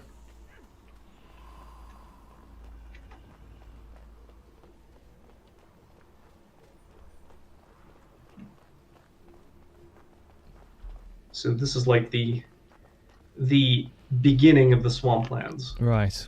Yeah. It's still under construction, as you can see by the gray boxes over there near the chest. Yes. And you'd also be wise to stay out of the water. I was just wondering. I was like, is my health going down? No, it is. It is. I was looking at it. I was thinking, is something going to happen if I go near it? Okay, and there's actually, if you look up at the hill to the left, there's actually a large swampland beyond that place, but it's currently locked off by an effect that will kill you if you walk into it. Right. So, okay. So I'm not actually gonna be able to show you the swampland.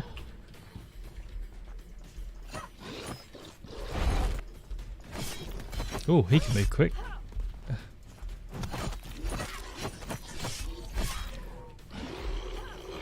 Yeah, don't get hit again. Yeah. Or you're gonna die. Yeah. Oh, he's after me. Help!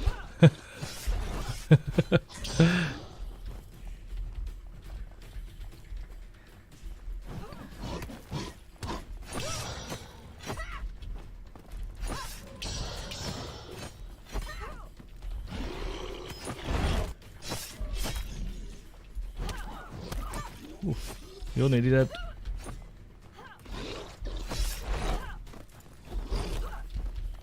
Whoa. Nah, mate. Yeah. I mean, you kind of do get some exciting moments in the game already. Oh, where did he come from? Well, most of the cursed ones come out from under the ground, so you can expect to be attacked at any moment. Yeah. Okay, so let's go look at one of the other locations that we have in the game. Okay. Now, I'll also have to say that everything except for the valley is heavily under construction. Okay. Even the valley is still under construction in places, Yes. so you might see a lot of placeholders and stuff that isn't finished and stuff that might still be revised several times before it gets released into early access. Yeah.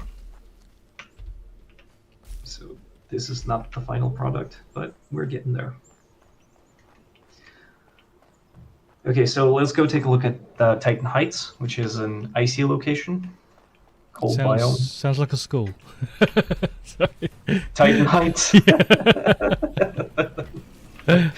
School for superheroes. Yeah.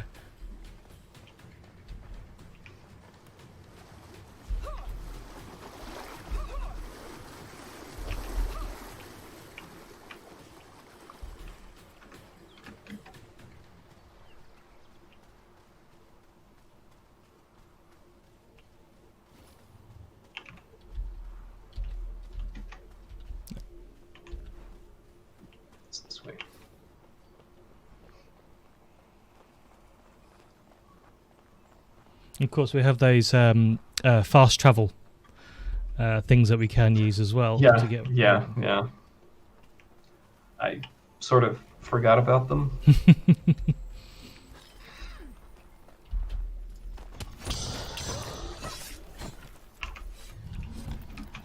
Oh, come on.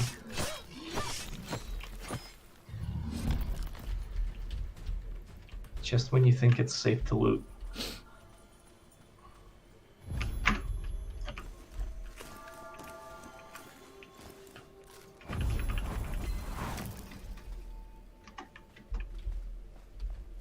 So it's this way.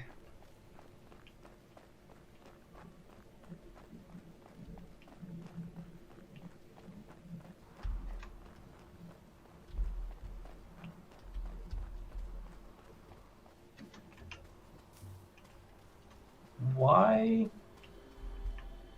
would anybody want 2 workshops? It's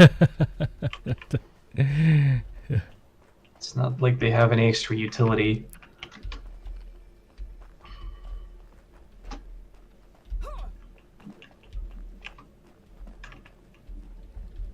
This is a nice little installation here.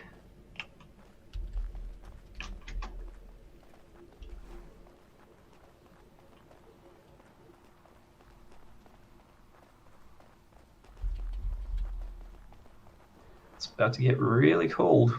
Oh, is it? Oh, yeah. Oh, lovely. Oh, hello. Yeah, we better avoid this guy. Oh, okay.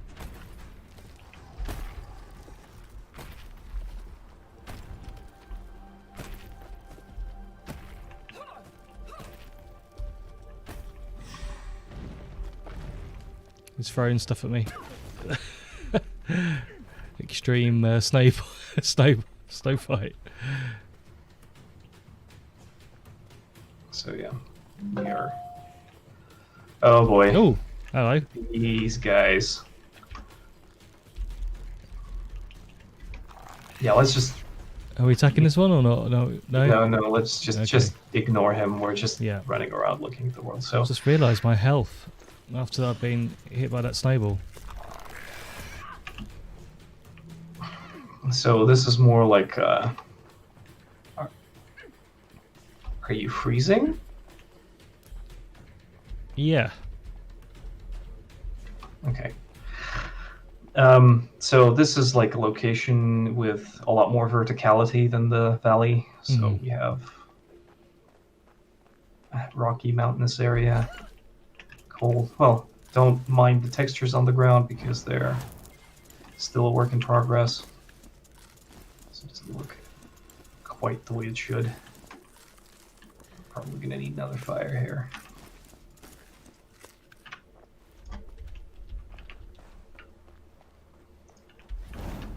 Don't stand at it. That was close.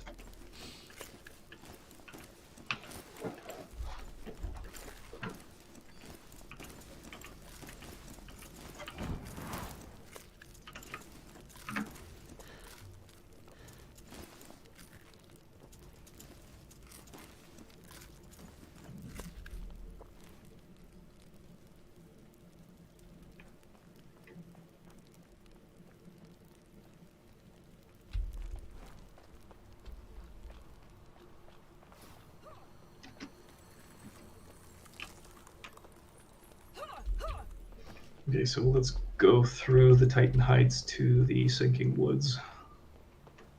Who comes up with the names of these? Different people. Like, it's usually somebody comes up with the... well, not really comes up, but like we have this map drawn out of all of the locations that our world has. Okay. And then by the time we're getting close to having to sit down and actually start developing the location, usually somebody has already come up with a name for it. Yeah. Oh. Yeah, just ignore it.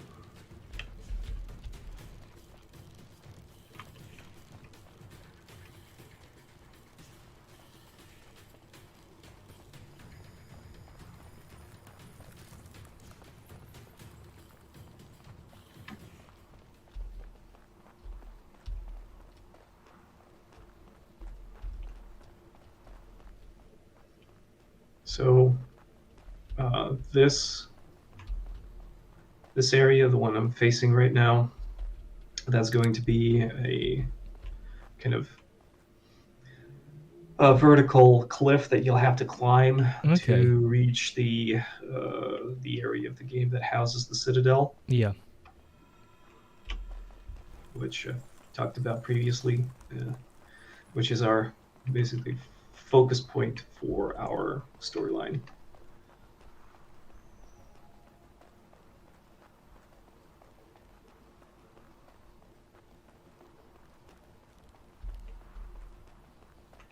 This area is empty in terms of enemies because we're still working on the terrain. It's just mostly rocks and sculpting the world right now. And these giant bugs. Yeah, well, it's somebody decided to just, place them here for some reason. Don't really know why they don't serve. They don't really serve any purpose right now. There's nothing really to do in this location right now. It's just cold and not finished, and it doesn't even have any resources to gather. So there's no incentive for players to come here.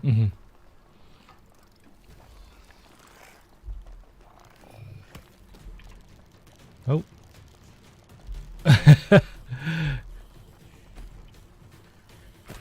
Yeah. Make sure you dodge his projectile this time because... Yeah, he would, yeah. Yeah. Because it's almost a one-shot kill.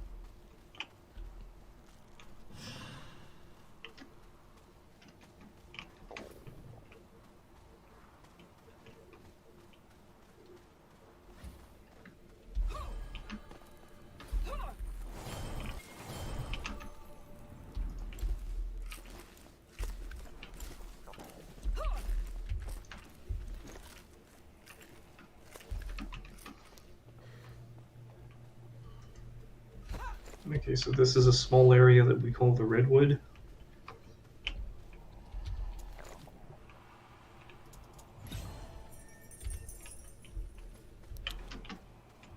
Yeah.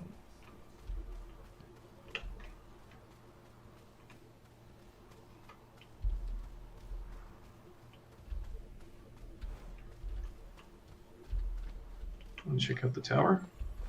Yeah, I was just looking at the tower now, yeah. Is there something in it? Oh yes, there's a nice elemental.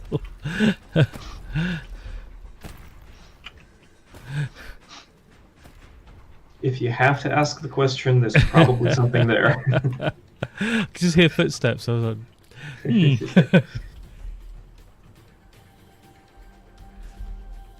A grave of dragons. Ooh. Oh, what's that? That's a manticore. It's also a creature that can be used as a mount. Okay. And you ran away from it, so I'm doing the same. Yeah, they're probably the most difficult creatures to defeat in the game right now. Okay. There's two of them here. No! They're chasing me. They're also very fast. It's fine, you can just run in a straight line, it won't be able to hit you. Okay.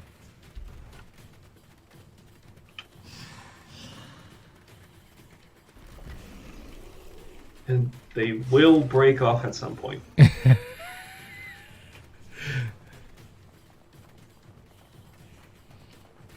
I hope. Yeah, okay.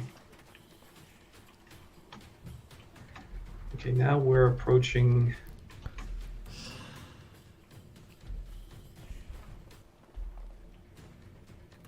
Oh. Hey, you're gonna... Oh, man.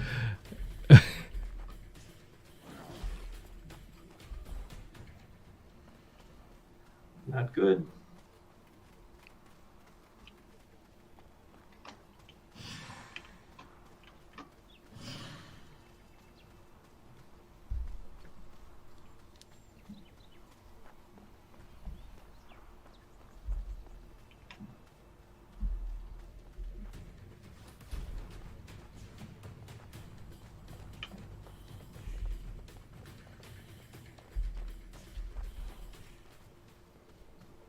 This is like the third large area that we're going to have as. Okay. So basically, when you're playing the game, you'll have a choice where to move first out of the valley. It's either the swamp, either the Titan Heights, or this location. There's currently a bit of an issue with the lighting. It's a little too dark, but we're kind of aiming for this kind of ambience to be. It definitely looks eerie. It's basically the entire area is constructed around one huge tree. Yeah.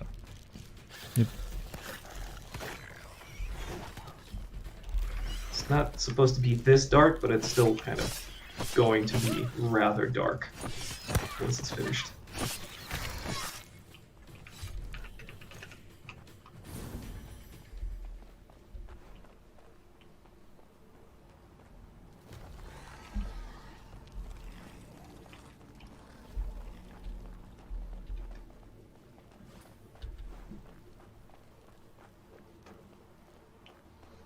And it's probably going to be the first area the player encounters a kind of a sentient humanoid enemy for the first time in the game.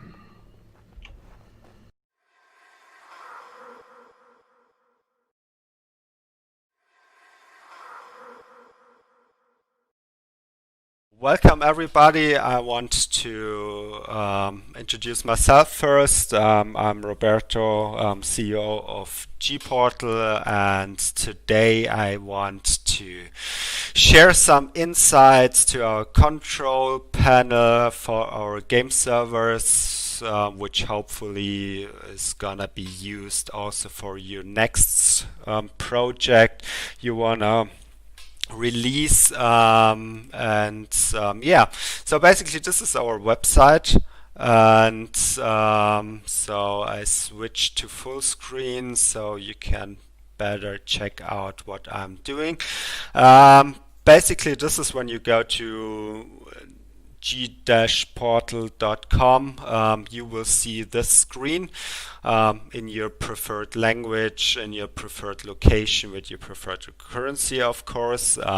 So usually you have to register to log in. We skipped that part. I guess this is just obvious. And let's go to rent servers. There you get an overview about our newest games, about our popular games, and every game we implemented over the recent years. And as you can see, there are lots of games already available, and we claim that your server will be ready in 3 minutes after you purchase it. And we want to showcase right now that this is actually true. And let's start with Conan Exiles for an example. So we click on Order button. You will be redirected to the landing page of Conan Exiles. You get some brief overview, what features are included when you purchase this server, and you can select the location. This is now the EU-based website. That's why it's just shown only 3 locations, but we have in total 12 locations with Japan, China, Australia, Russia, UK, Europe, 3 different locations in North America. Also Canada is included, South America, South Africa. So we have a whole coverage for the entire world. Singapore will be opened as a new location within the next 2 weeks. So for your game, we should have a global coverage. So everyone around the globe should be able to enjoy your game. Let's start with Frankfurt in this showcase. So I press Frankfurt. You can select between different period slots and still choose the location. And let's go with 10 slot servers in Europe. And press the one instant checkout. So everything is processed in the background, so no hassle with any payment data if you already purchased something with us. You see the server has been already deployed, activated, and now you can go to configuration.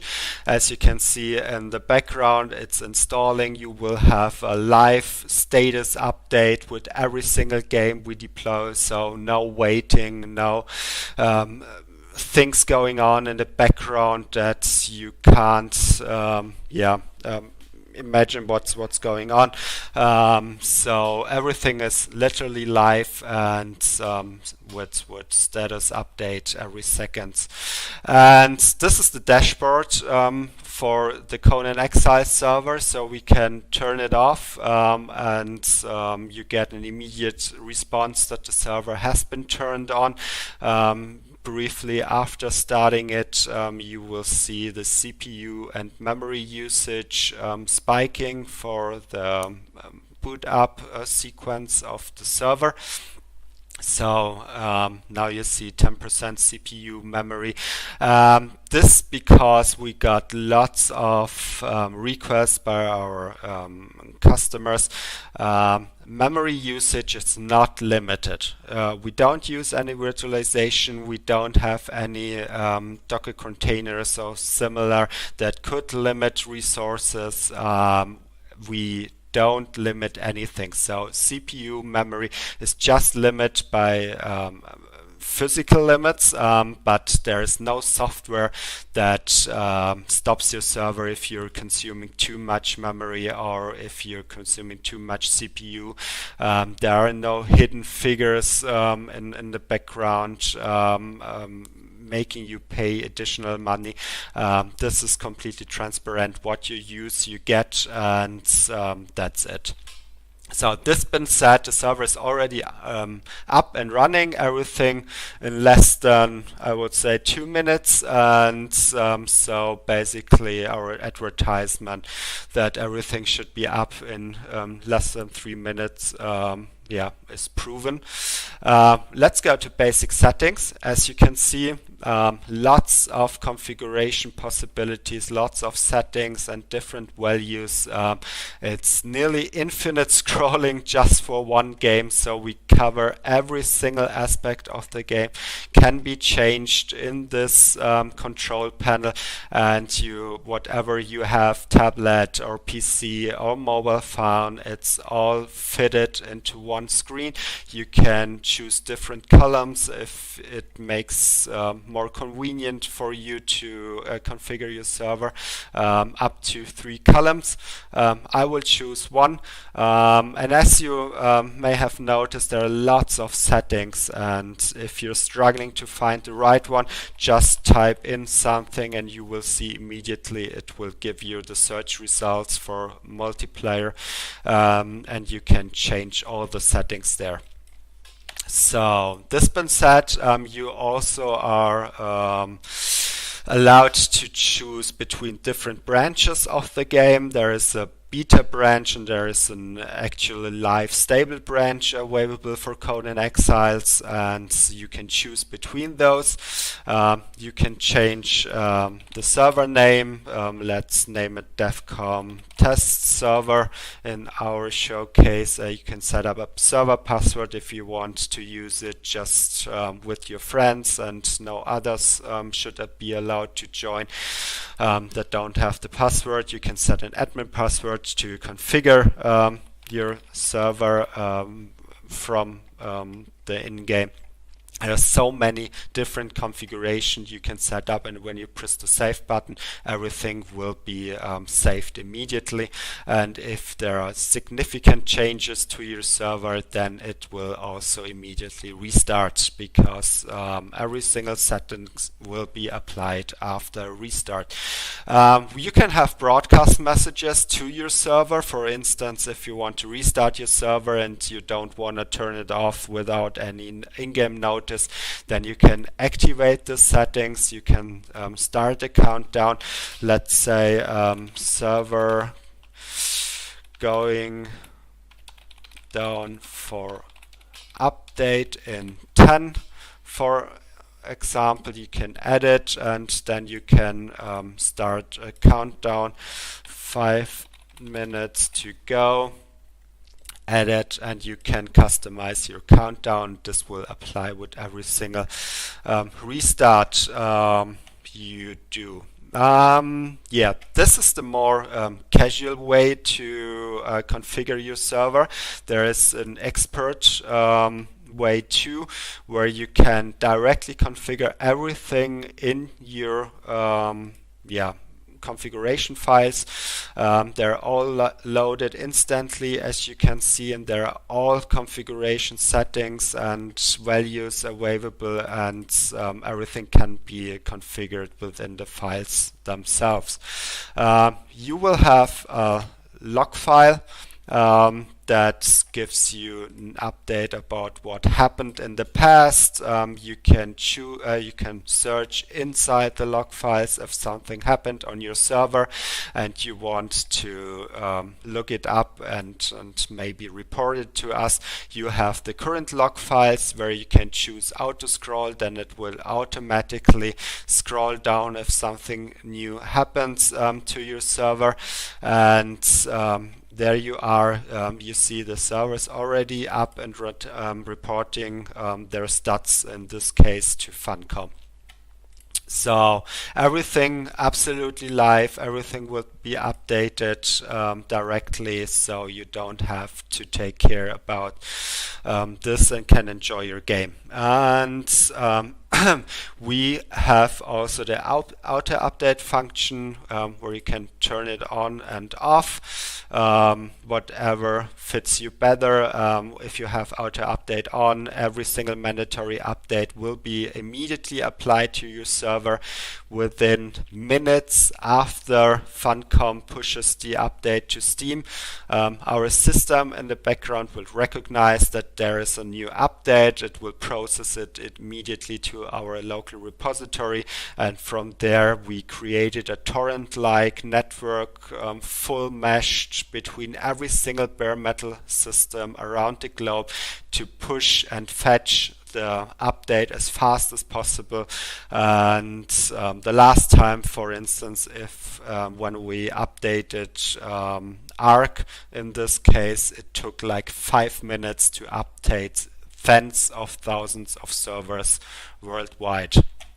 So what else do we have? Restart. You can have scheduled restarts. So for example, if you want your server to restart on a daily basis at 5 a.m. In a specific time zone, we're here in Germany, so let's pick Central European summertime. You can set a description like daily restart, you can save it, and here you go. The server will automatically restart every day at 5 a.m. and so maybe for performance reasons, or you want to pick up all the latest mod updates, whatever reason is behind, you can schedule here restart. Backups come also with this control panel. You have 50 gig of backup space available at no cost. If you want to take a backup of your current save game configuration, etc., then simply press the Create Backup button.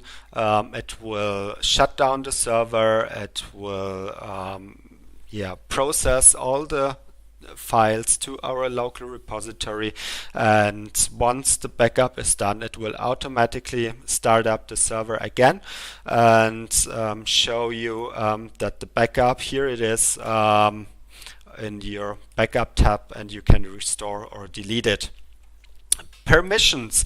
If you have some colleagues or friends that wants to administrate a server while you're away or currently not near a PC or tablet or whatever, then they can register with our website, hand over their username or email address. You can add them here as an administrator and set different permissions, and so they can have control of the server for for instance, this is something clans or communities use very often.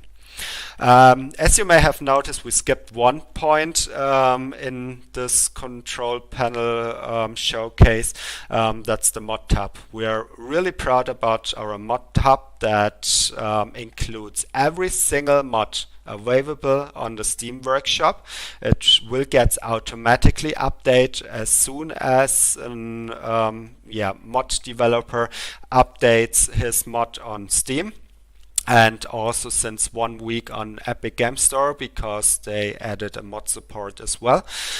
And in the background, there is, I will shortly explain how those updates are processed. If there are new updates on Steam Workshop, our parser will register it, will process the files to our local repository. Our system recognizes that you are using this mod, and your server will apply the mod if you turned on auto update. Otherwise, it will be applied on the next restart.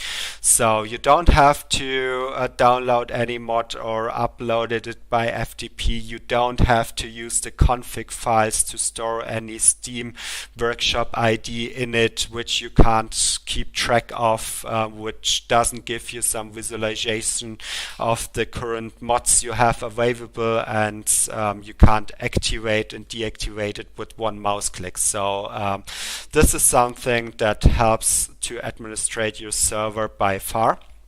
So I added now some mods, and you will see they're all added to the installed mod tabs. You see what's this running,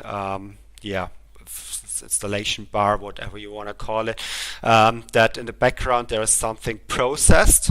We will need to restart the server to make him recognize that there are actually mods to be picked up before we can activate them. So let's press the restart button. You see the server is stopping, updating. Now it's fetching all the mods from our local repository. It's that's it. So it's installed within seconds. 3 mods you can immediately activate. You can choose to have some of them deactivated because you want them to be installed but yet not be part of your game. You can choose different orders because there are some mods having dependencies that needs to make them load in a in a specific order, and this is everything you can do with our control panel. And if you have more than one server, you can choose from the tab and then immediately configure them. What else I want to show is our console. We have with many different games, and so let's add, for instance, here to our game cloud Minecraft server. So simply press the add server button. It will redirect you to our available game server page. Then let's choose Minecraft, for instance, pick up 4 slots, press the add button, and you will see the server is activated, already installed, and you can configure it. Let's press the start button. Go to our console, you see it's connected, and it will immediately show the entire startup process and allows you to directly interact with the game server itself on the console. And we have some commands you can use and their explanations, so it makes your the way you administrate your server more convenient. Let's pick the save all command. Wait till the server is fully loaded. You see the area is going to be prepared in the background. This may take some time depending on the size of your world and the entities it has to spawn. I guess it's done. Then let's set the save all command, send it, and you will see the server has been saved all there, and this with a live console. You can also ask for help, and it will give you an overview of the common commands that are used to administrate your server, so it's all there. I want to show you the amount of mods and versions we have in place. So this is right now the vanilla mod for Minecraft and the version you can choose. So they're literally infinite versions, and also mods, so you can scroll and scroll and scroll. There are hundreds of different mods with hundreds of different versions, so everything you could imagine of the Minecraft universe you can install and use. Every menu is perfectly adjusted for the game you added. So in this case, you also will get MySQL support with their own database to allow you to store some data. Everything is included in your monthly costs, so there are no extra fees and so on. And yeah, just makes as easy as possible the entire administration of your server. Thank you for watching. If you have any questions, reach out to us on chat, or maybe hit the Let's Talk button on the Devcom booth on the lower right. We will be there and pick up your questions and try to answer them. And we are really looking forward to implement your game and to make it available to our audience. Thank you and have a good one.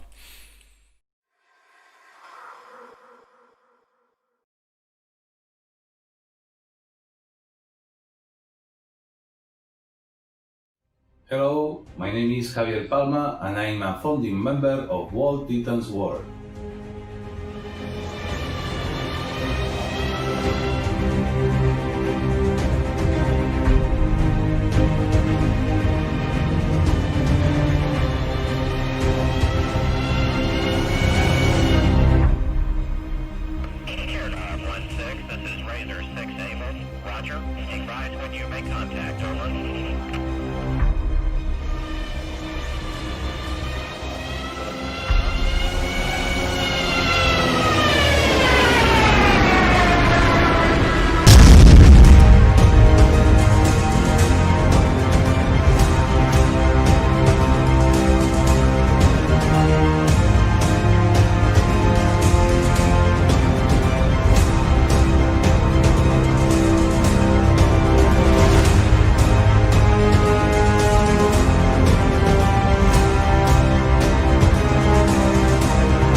At the beginning of 2019, we decided to join forces to create World Titans War.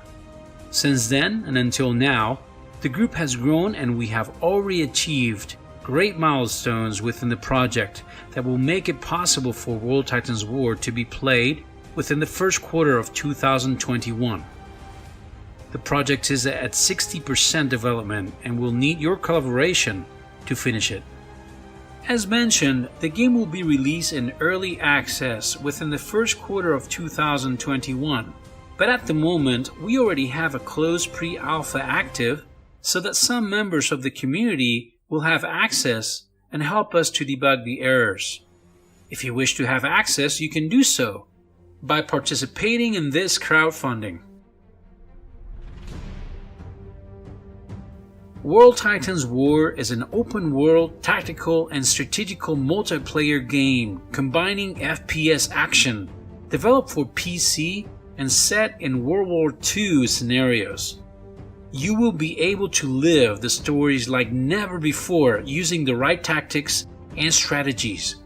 Collaborate with your army to win the war by advancing through the terrain inch by inch. Manage your financial and material resources correctly. World Titans War immerses you in its open world just before the start of the Second World War. So there's no Axis and there's no allies, but you can be part of one of the following factions: Germany, United Kingdom, United States of America, Italy, Soviet Union, France, and the Resistance. In the world of World Titans War, you will be able to enter the skin of a soldier, fight the war like you have never done, evolving your character and climbing the chain of command of your army, specialize in any of the necessary roles to lead your army to victory, and much more. You will fight with all kinds of enemies, both rival armies and independent resistance groups that will be managed by other players or by the AI. At the World Titans War, we have developed a scale map of more than 500 square kilometers of Europe, thanks to satellite technology, placing the conquest points in the most important cities, placing them in the exact location of the map. World Titans War will incorporate a mobile application. With it, you can control the state of the game by seeing which areas the enemy is conquering, the state of your army, and much more. You will also have the option of notifications to trigger alarms when different events happen. World Titans War, the history, your history.